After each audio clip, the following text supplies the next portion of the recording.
When we think of the Bible, we usually imagine prophets, kings, angels, and parables. But hidden within its ancient pages are descriptions that seem drawn from a book of dark mythology. Gigantic creatures, beings with multiple faces, untamable sea monsters, and entities that dwell in the abyss. The question is not whether these descriptions exist, because they do. The question is, what do they truly mean? Among them all, perhaps the most striking is Leviathan. The name appears most prominently in the book of Job, chapter 41, where God describes the creature with an unusual level of detail. It is not a vague metaphor. It is a long, almost technical description. The text speaks of scales so tightly sealed that no weapon can penetrate them. It speaks of terrifying teeth surrounding its mouth. It describes smoke pouring from its nostrils and sparks leaping out as if it were a living furnace. Its breath kindles coals, the passage says. The image is too powerful to ignore. Some interpret Leviathan as a poetically magnified crocodile.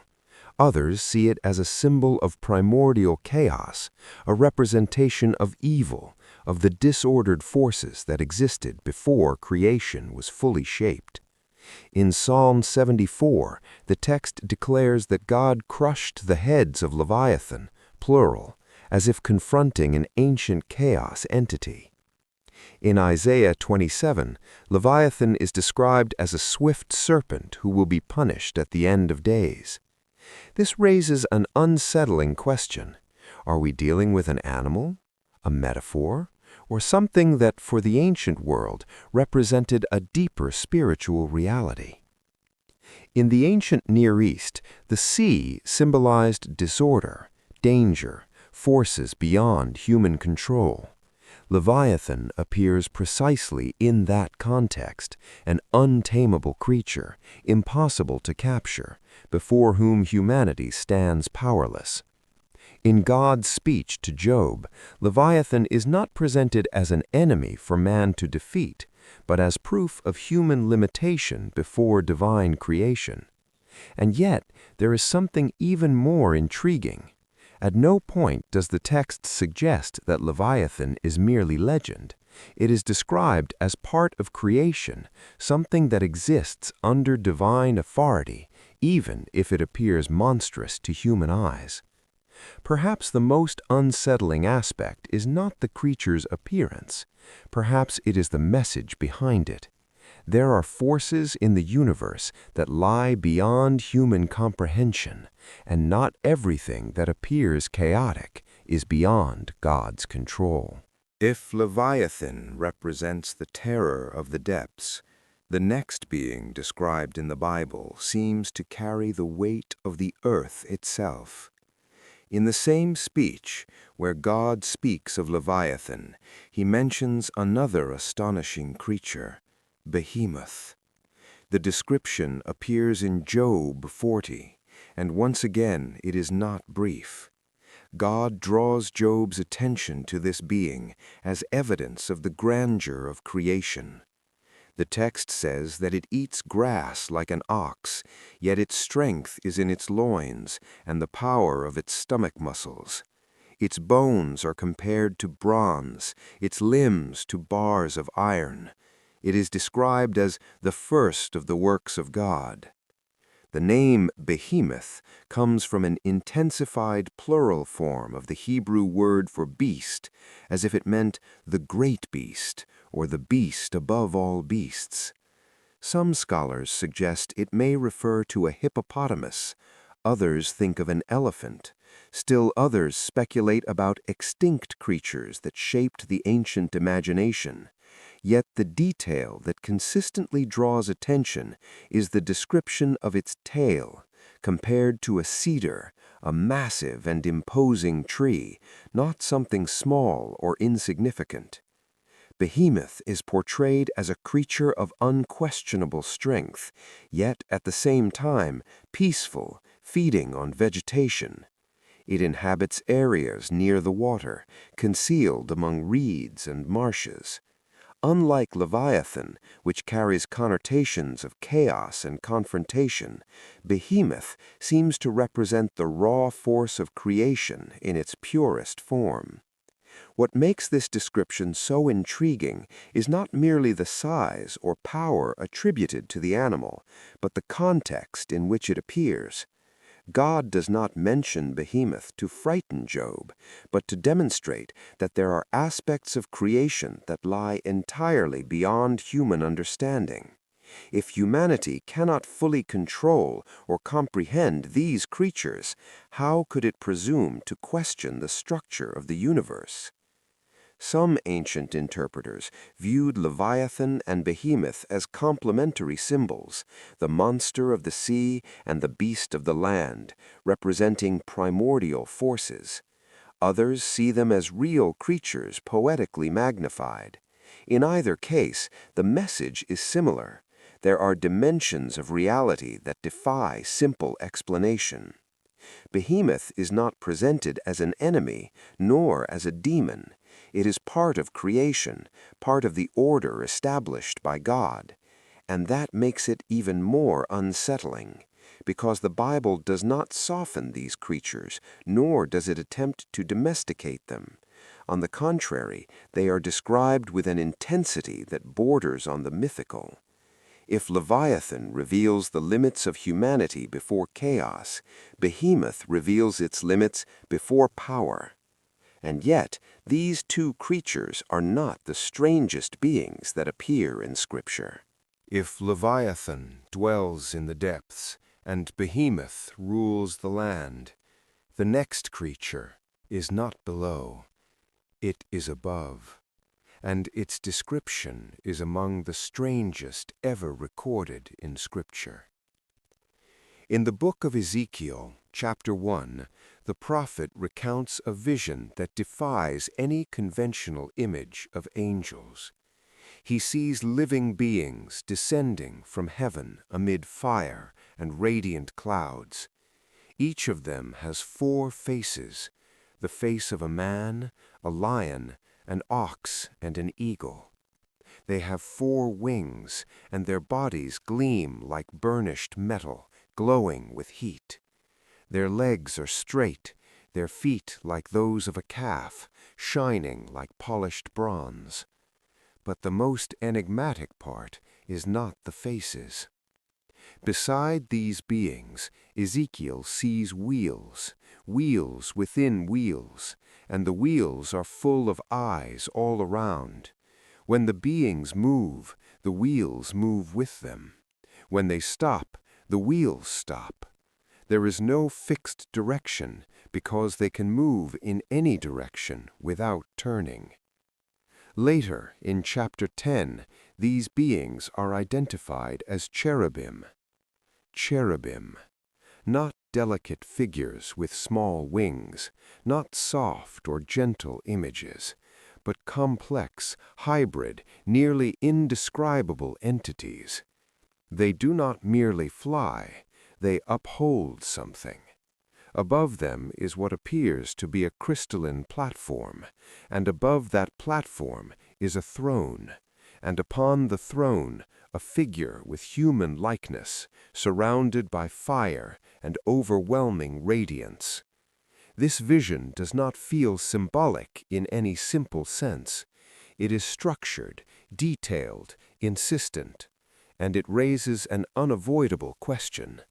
Why does the Bible describe heavenly beings in a way so distant from popular imagination?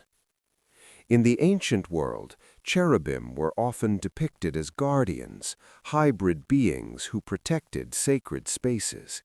In Genesis itself, cherubim are placed to guard the way to the tree of life after the expulsion from Eden. They are not ordinary messengers. They are guardians of divine presence.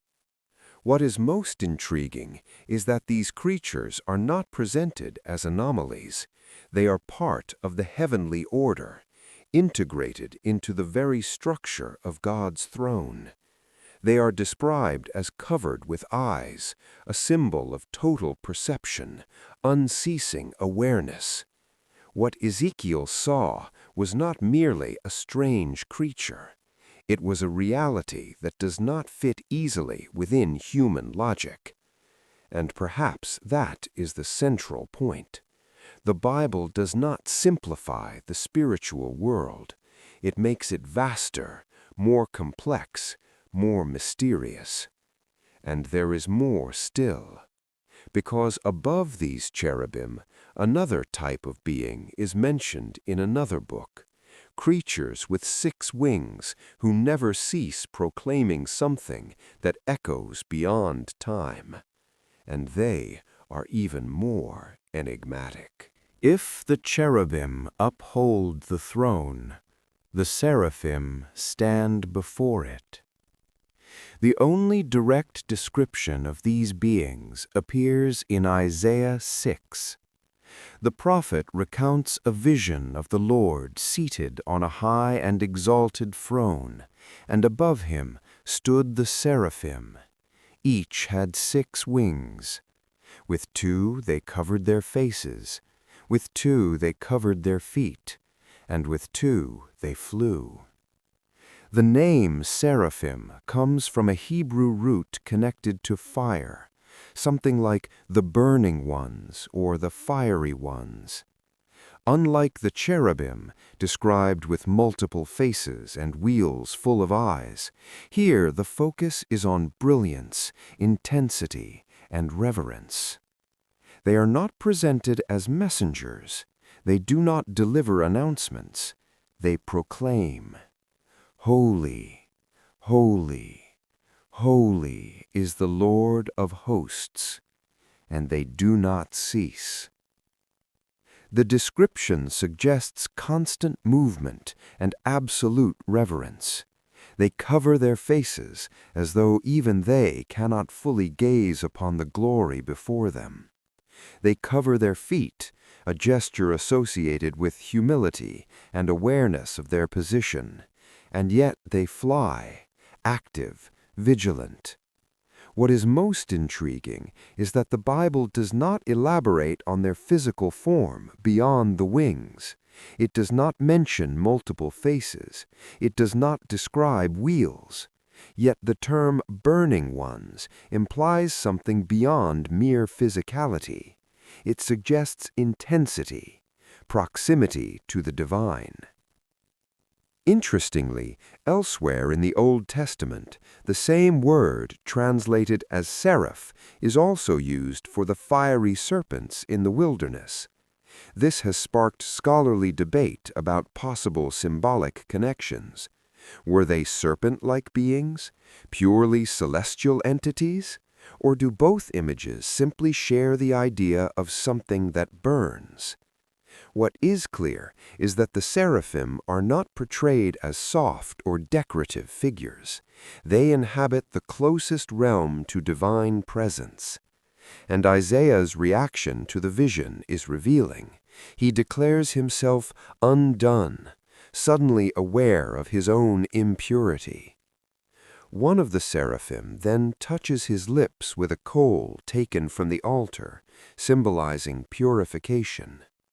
There is no confrontation here as with Leviathan, no raw physical force like Behemoth, no structural complexity like the cherubim. There is fire, reverence, holiness. If the earlier creatures revealed humans' limits before power and mystery, the seraphim reveal humans' limits before purity.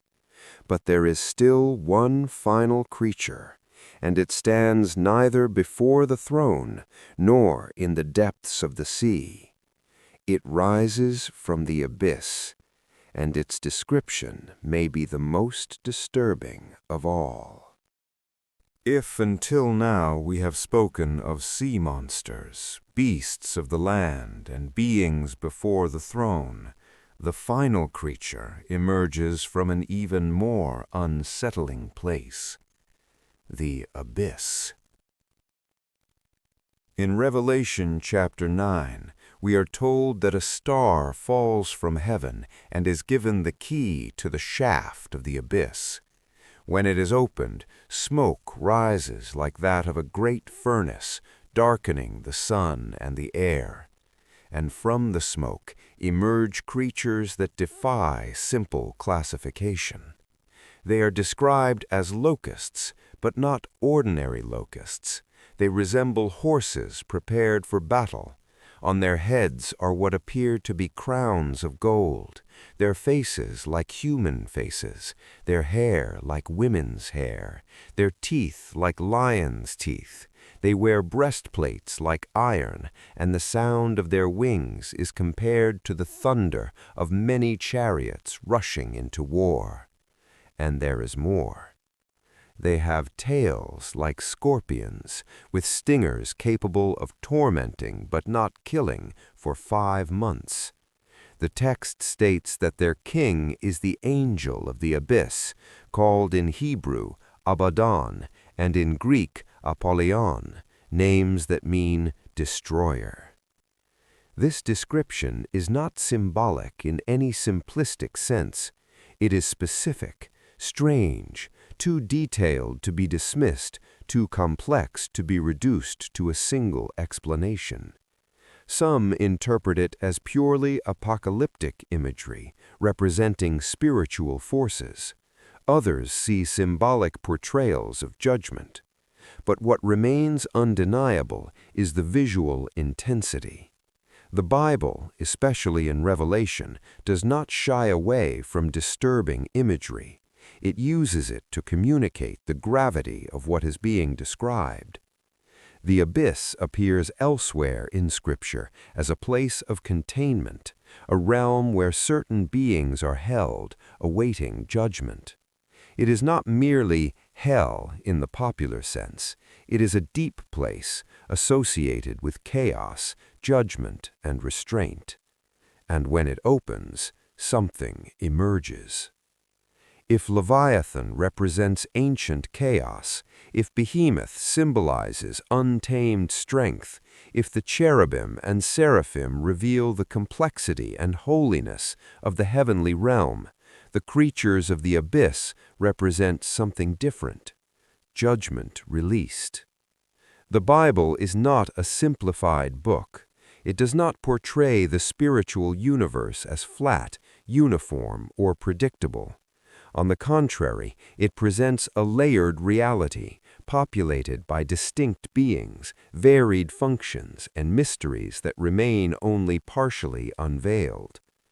Perhaps the most fascinating question is not whether each creature is literal or symbolic. Perhaps the deeper question is this: why did these texts choose to describe the spiritual world with such intensity? Maybe because the intention was never to reduce the unseen to something comfortable, but to remind us that the universe, according to the biblical narrative, is larger, more complex, and stranger than we tend to imagine. And these 5 creatures are only a glimpse. Because if Scripture describes what lies in the depths, what walks upon the earth, and what stands before the throne, then perhaps the mystery was never the absence of explanation, but the vastness of a reality we have yet to comprehend.